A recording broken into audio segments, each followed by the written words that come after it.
Welcome back everyone, this is week 3 of the 1 hour a day Tibia project. We're starting the week at level 46, 71 club fighting, 63 shielding and around 120k cash. After a really solid second week, we're coming into this one with better levels, stronger skills and much improved equipment. This week is going to be a bit of a trip down memory lane, doing some nostalgic Tibia content whilst continuing some steady early game progression. So this includes finishing off tasks, gaining experience and building up more gold for future upgrades and supplies. As always, everything you see here is done in just 1 hour per day. Let's get straight into it.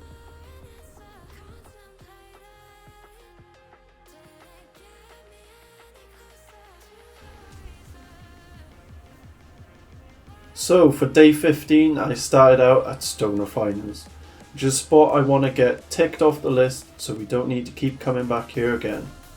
We're currently around halfway through the Bestiary for Stonerefiners, so it should only take a couple more visits before this one gets fully completed and crossed off. There's still decent profit and give good experience from my current level and skills, making them a solid option to work through whilst also progressing Bestiary for charms in the future.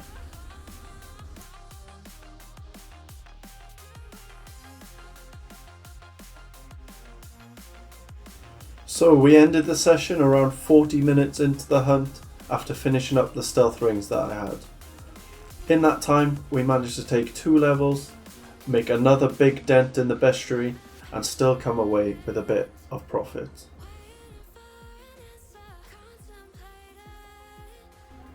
Next up for the daily travelling trader mission, I had to deliver scarab cheese from Mariah in Darashia to Rashid in Port Hope. There's a 30-minute time limit on this delivery, so you do need to keep moving. There are also a few restrictions here. Rashid won't accept the cheese if you buy it to him before speaking to him, if you send it by parcel, or if you use a temple teleport scroll to get to Port Hope. Because of that, you're forced to actually run the route yourself using whatever path you think works best. Personally, I feel like going through the Terramite cave as I find it the easiest and safest way to get through this mission.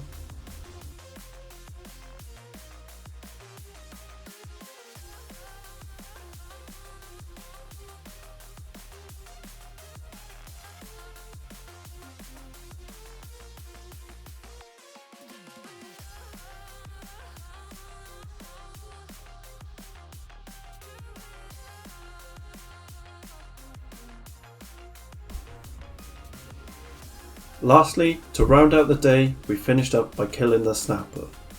The only really profitable drops from this are the semi-rare crocodile boots and knight armour, which we unfortunately didn't loot. We ended up by handing the task in and finishing the day there.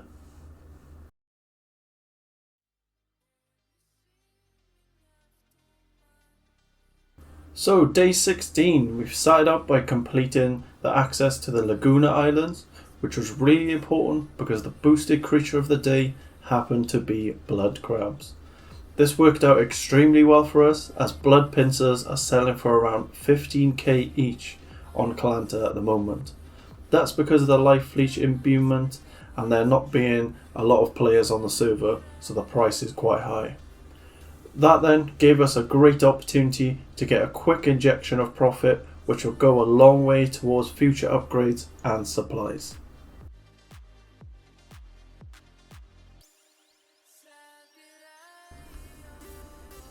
So we hunted here for around half an hour before I decided to call it a day and leave.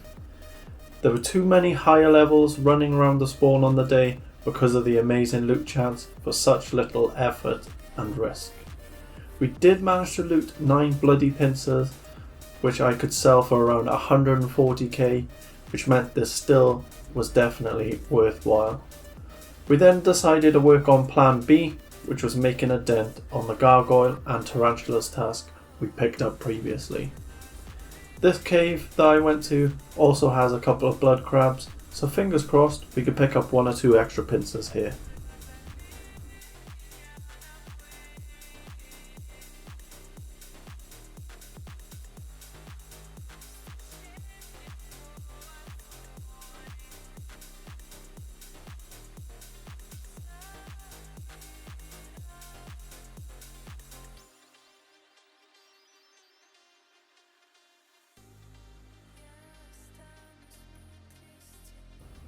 So to round off the day, we completed the Thursday mission of the Travelling Trader quest, which had us deliver a fine vase from Briarsol in Abdendro.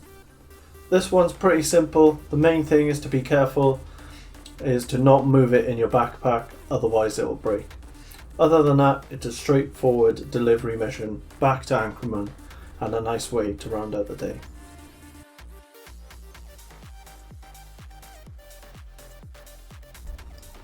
So for day 17, we started out by heading back to Stonerefiners. I know, another day, same hunt, but as soon as we get this out of the way, we can start progressing on to some other creatures. There's not much to talk about here. It's a chilled hunt, but still provides decent profit and good experience for our current level and skills.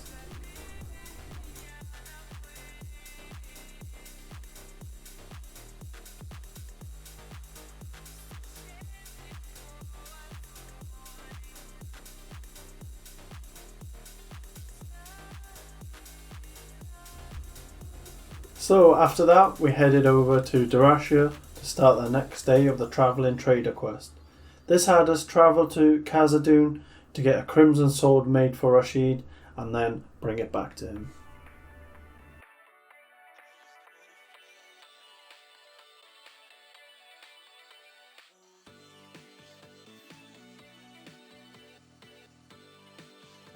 Finally, I completed the Lion's Rock access quest, which opens up another area to hunt that we'll explore in the future. The quest itself is quite simple. You just need to bring a cobra tongue and the other required items can be picked up during the quest.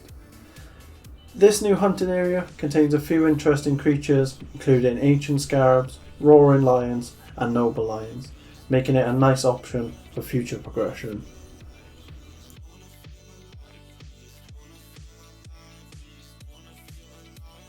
So for day 18, I started out by completing the Pilgrimage of Ashes quest to gain a one-time discounted blessing. This was an important step because we're about to start hunting some creatures that could potentially kill us given our current skills. The quest itself is quite simple. You start at one of the guides and then walk around doing a complete blessings run. These blessings are then sold at a cheaper rate for one time, giving us some much needed security for the upcoming hunts. So then we moved over to Lion's Rock to try out one of my favourite early game spawns for knights, Roaring Lions.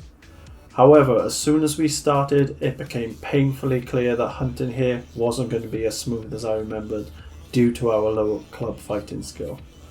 Nonetheless, we powered through, making the most of the hunt despite the challenges.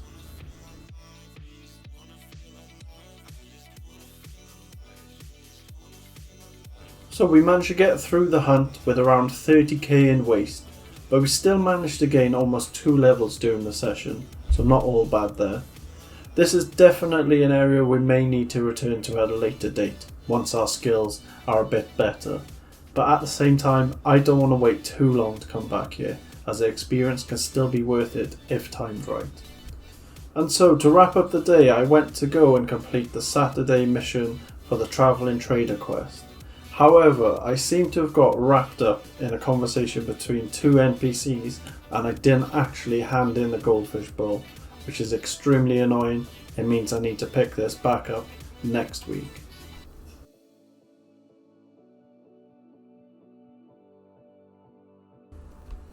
So day 19. I didn't manage to play on the scheduled day, so I had to double up on my hours on the Monday instead. So that's why you're going to see the weekly reroll here. And so the tasks we managed to roll were 47 emerald damselflies, 54 deepling workers, 35 hyenas, 38 orc shamans, and 45 lava.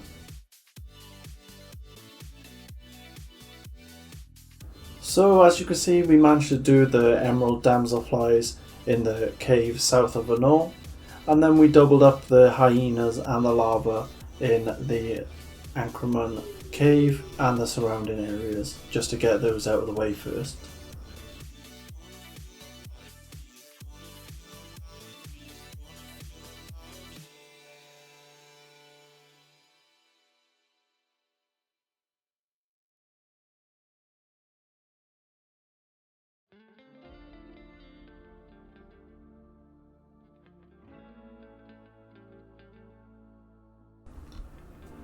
And of course, to round out the day, you should know by now, we're going to head over to Stonerefiners and make another dent into the Bestiary. Let's see how we get on.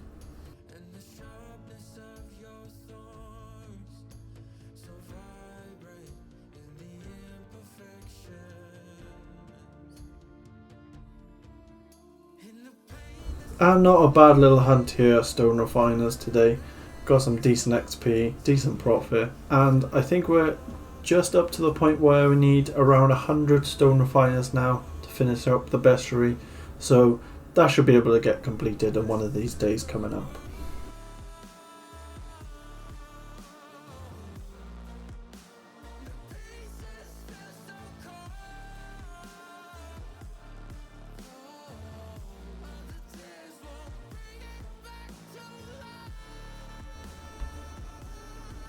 So for day 20, this was a huge hit of nostalgia for me. I decided to complete my weekly Orc Shaman task at the Orc Fortress, which is a place I remember hunting for hours on end as a kid, running around with friends and not worrying about XP rates or efficiency, just hunting for the fun of it. Even though I finished the Orc Shamans fairly quickly, I decided to stick around for the full hour.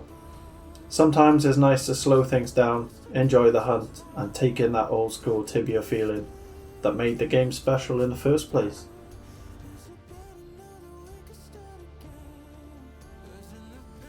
And here goes a quick clip for probably the world's most anticlimactic Orc Fort run.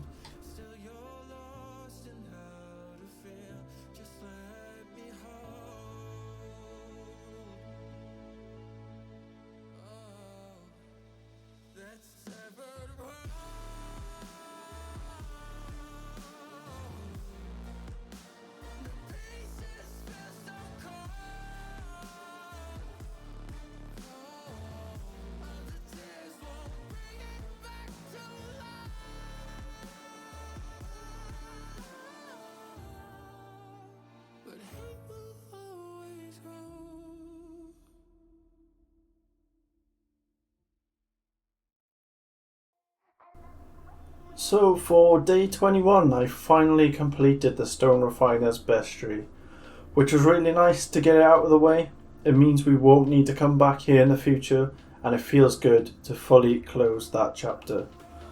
This spot has been a great stepping stone for the character, helping push us forward from a very low level with safe experience, steady profit and reliable progress along the way.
And then last, but definitely not least, would it be a progress video without hitting Yalahar cults? I don't think so. Let's see how we go on. So we end that session at Yalahar cults with 25 rope belts. What a perfect way to end the week. So to wrap up week 3, we've made some really solid progress and checked off a couple of goals along the way. We're ending the week at level 57, 74 club fighting, 67 shielding and around 650k cash. Overall, this week was a bit of a trip down memory lane, mixing in nostalgic hunts with steady progression. We've cleared out some of the early stepping stone spawns, built up a strong cash buffer and set up the character really nicely for the next stage of the journey.